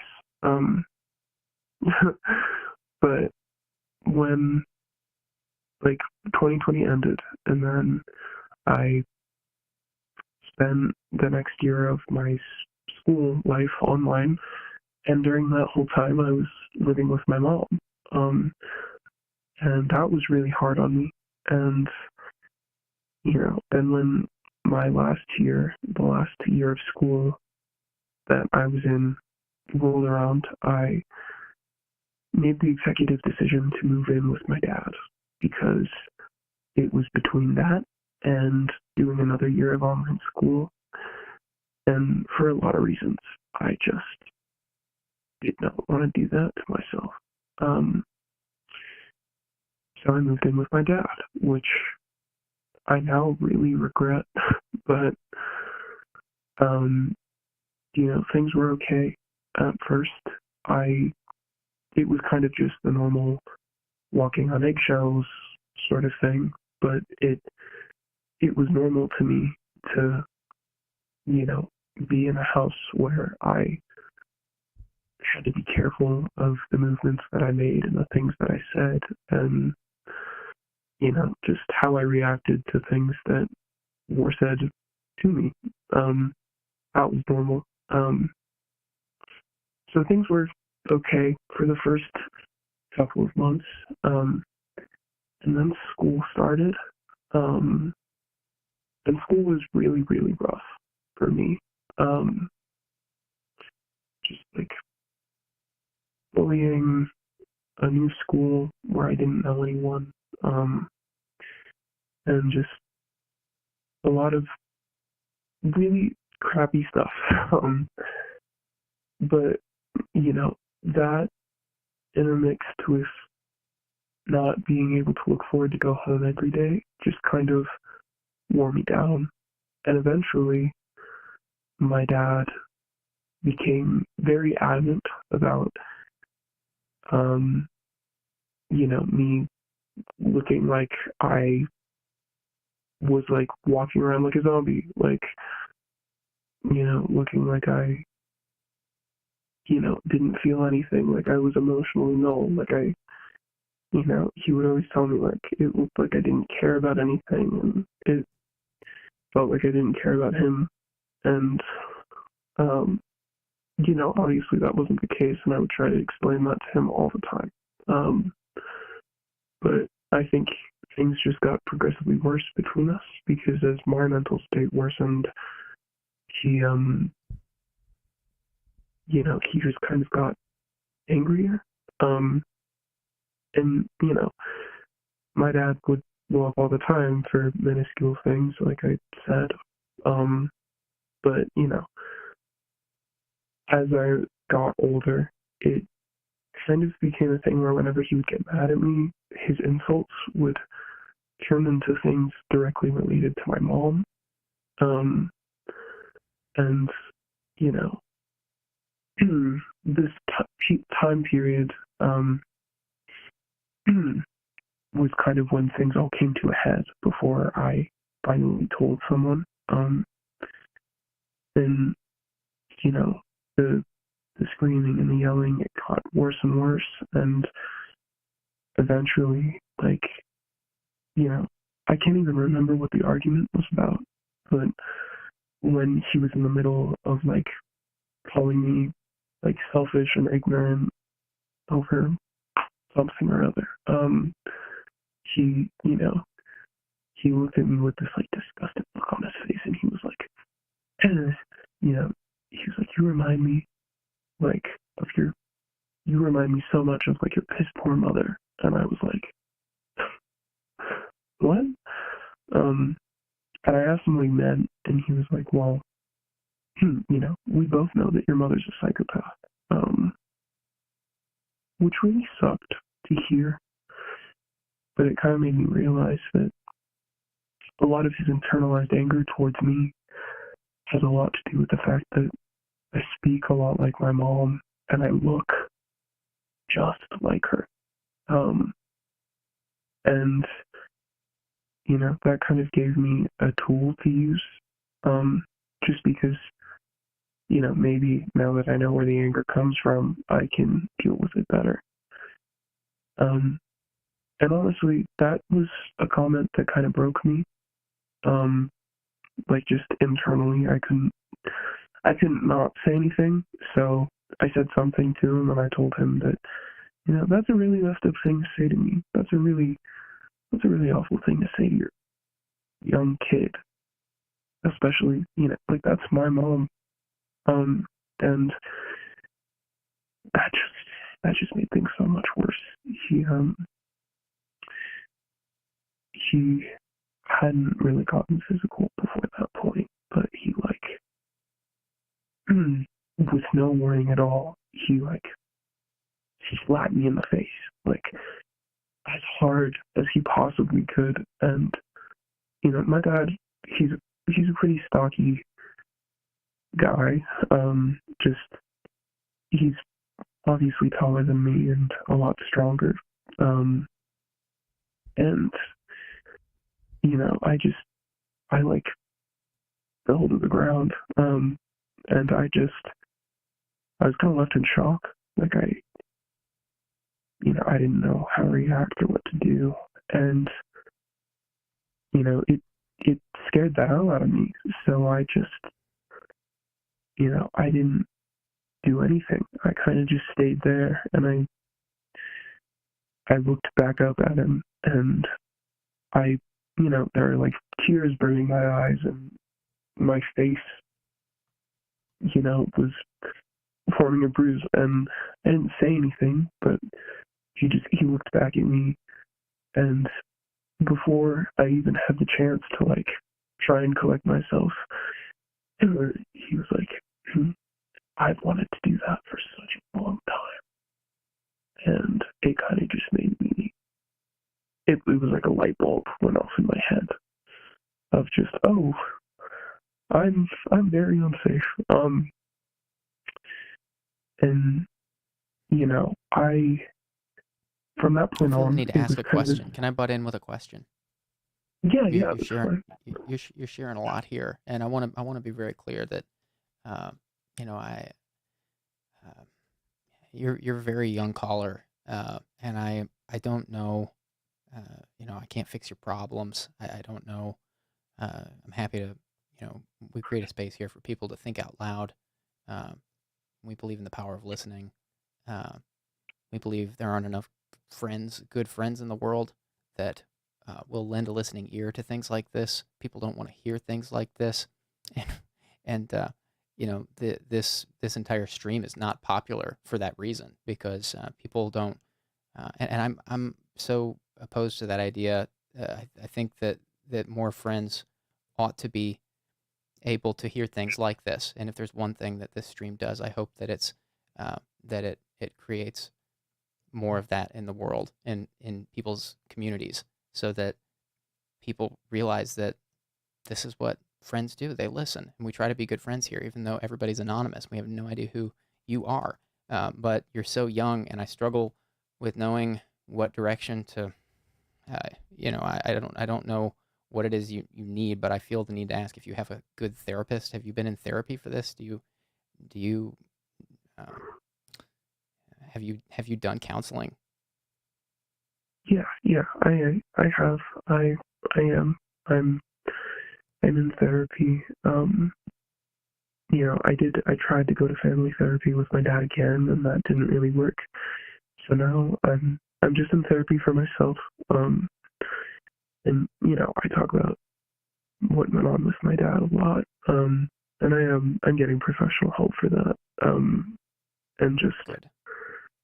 yeah, I'm in a safe situation, and I'm getting the support that I need. I just called in because I wanted a view from someone who wasn't necessarily a professional, but you know, was relatively older and could understand this from, you know, the point of view of just being someone who talks to people about issues all the time, but is also a dad. Um, it sounds dumb to say out loud, but I, you know, I figured it was the right place to ask. Well, you know, I'm glad that you're using this space in the way that you are. You know, sometimes we talk about a lot of books here. I often point people to books that have helped me in my life and have been helpful to my friends. And I don't know. I mean, you're so young. Are you a good reader? If I recommend a book that uh, will you get through it? It's a book written for adults, but I don't know. I don't know what it is that would help you. That's why I asked if you have a therapist, because I think that probably is the best thing for you. But there are good books on growing up the way that you did that I could suggest you check out. I don't know what it would be like for you to read it at such a young age. But I mean, there's no harm in reading a book, especially a self-help book. Uh, could I suggest a book? Yeah, you can suggest a book. I really like to read, and I read Okay, great. stuff like that all the time. This book doesn't get into uh, physical abuse per se. It's not about physical abuse, but it's called Running on Empty: Overcome Your Childhood Emotional Neglect. And I'm I'm suggesting this book because that's where your story started. You said your dad wasn't always physically abusive. It started out with some emotional neglect, and that could be, you know, it sounds like something that might be helpful for you to read. This has been a good book for a lot of people in this community to check out. So I'm putting this in the chat for you now. It's there for you whenever you want to check it out. And I'm glad to hear you have a therapist. I would encourage you to keep that up. You like your therapist? Yeah, I do. Good. My therapist is awesome. I'm glad. Um, I want to commend you for um, the perseverance. It sounds like you've endured a lot, and I don't know what that's like to grow up in that situation. It sounds like there's a lot of turmoil. Your parents were. It sounds like their divorce was nasty. It sounds like you were caught in the middle of a lot of that. It sounds like you became the target for a lot of hateful behavior and immature treatment, I would add, uh, because of the resemblance of your that you share with your mom. And I've heard stories like that before. It's not fair, and I'm sorry that you're dealing with that. I'm sorry you're dealing with the dilemma of letting this dad, your dad, back into your life, and that these promises are being made to you, and you've got doubt in your mind, and I can tell in your voice that, I mean, I hear two things. I hear that you're a very strong person. This has made you a very strong person, clearly, but I also still hear some confusion. I can tell you're still working through what this all means and what your future looks like. I would just say that these kinds of things are going to take time to figure out, especially because you're so young. You might uh, you might be into your 30s before you feel like you have a full perspective on what happened. Uh, but I think it's amazing that you are uh, that you've found a good therapist that's helping you through this stuff. That's going to put you at a huge advantage. Maybe you figure this stuff out in your 20s because of the work you're doing now. Um, a lot of people don't get into that kind of work until they're much older. So you may be ahead of schedule, and I'm not. Um, all I'm saying is that you will need time to get through this, and I'm glad that you are in the headspace that you are in, and that you can articulate the way that you can. Um, and I'm wishing you the best on your journey. I want you to know that you can call here anytime. We are out of time for tonight, unfortunately.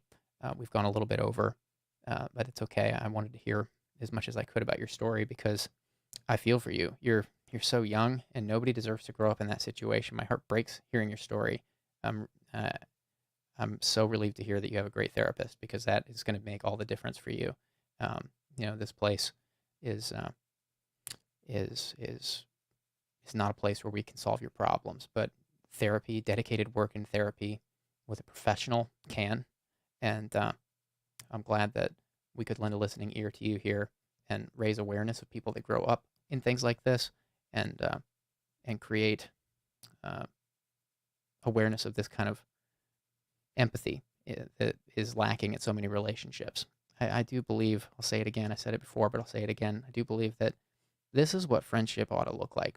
Everybody deserves a friend that will listen to hard stuff and weigh in and support and empathize and sometimes grieve with somebody over their losses or misfortunes. There's not enough of that today, and I don't know why. Uh, that is something that has changed with friendship in my lifetime, as far as my experience goes, and I'm not a fan of that. And so that's part of the reason we create this space. But I want to be very clear. You're very young, and so that's why I'm going out of my way to just remind you that I I don't want to give you the impression that I have all the answers or that I can fix your problems, because I definitely can't. And a therapist can't fix your problems, for that matter. Only you can fix your problems uh, through dedicated work, and it takes a long time. And it sounds like you have an excellent head start, and so I want to applaud you for that, because you sound like a beautiful person, and you've endured so much. And I'm my heart breaks hearing your story, but I'm also really encouraged hearing your story, because I can tell it's made you really strong and really aware and really mature for your age. So kudos to you for that. And if you need to talk about this again in the future, uh, you can call again anytime. But I just wanted to be very clear about, I don't. You're very young, and I don't want you to think that I'm doing this because I think I can solve your problems, because I most certainly cannot. But I hope you get some value out of that book. Uh, And you can call again here anytime, and we'll listen to whatever's on your mind. I didn't call in here because I figured it would solve my problems. Okay, great. I wanted to. I'm going share out of my way in story. saying that. I didn't sense that, but I'm going out of my way in saying that because you're younger than a lot of our callers. That's all. Yeah. I figured I'd call in and see and hear about what my experience with life kind of looks like to other people, and maybe it would help me out a little bit. Well, I'm glad that you've used this place in the way that you have. You haven't done anything wrong. I'm not condemning you or anything. I'm just trying to be I'm going out of my way in saying that.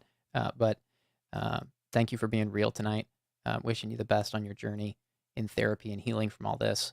Wishing you the best with your family moving forward, and that, wherever you feel you need to land with that is the right decision for you. And you'll know in time, and you don't need to make a decision quickly, but in time with therapy, you can find peace with all this stuff. And I'm wishing you all of that and more. And again, you can call again anytime.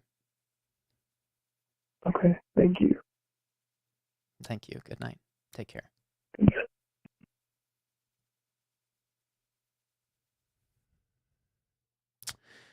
Beautiful stream. Thank you, chat, for being here with me. Thank you for listening. Thank you to all the callers tonight for sharing the way that you did. This is the highlight of my week. Each week, these streams, they feel special to me. They're different than anything else I do. And I think it's a beautiful place. And I love spending these nights with you all here in this way. It's such a small, intimate thing that we do. And I always look forward to it. Thank you guys so much for watching and for being here.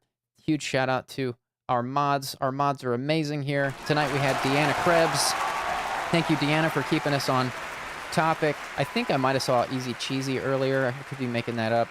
I can't see. So far, it looks like Deanna's been here the vast majority of the stream solo. So thank you, Deanna. And thank you to Nightbot, too, which has received several adjustments recently and is working marvelously now, I would say. If you catch Nightbot doing anything funky, you can let us know, and we'll try to dial that little bot in a little bit. But Nightbot has been great lately. Thank you guys so much. We do these streams every Tuesday and Thursday at 10 p.m. Eastern, 7 p.m. Pacific for about 2 hours. And hope you guys have a great rest of your evening. I'm going to go tend to a couple things and turn in for the night. And I will see you guys this coming Tuesday at 10 p.m. Eastern, 7 p.m. Pacific. Thanks again for watching. Take care, everybody. Good night.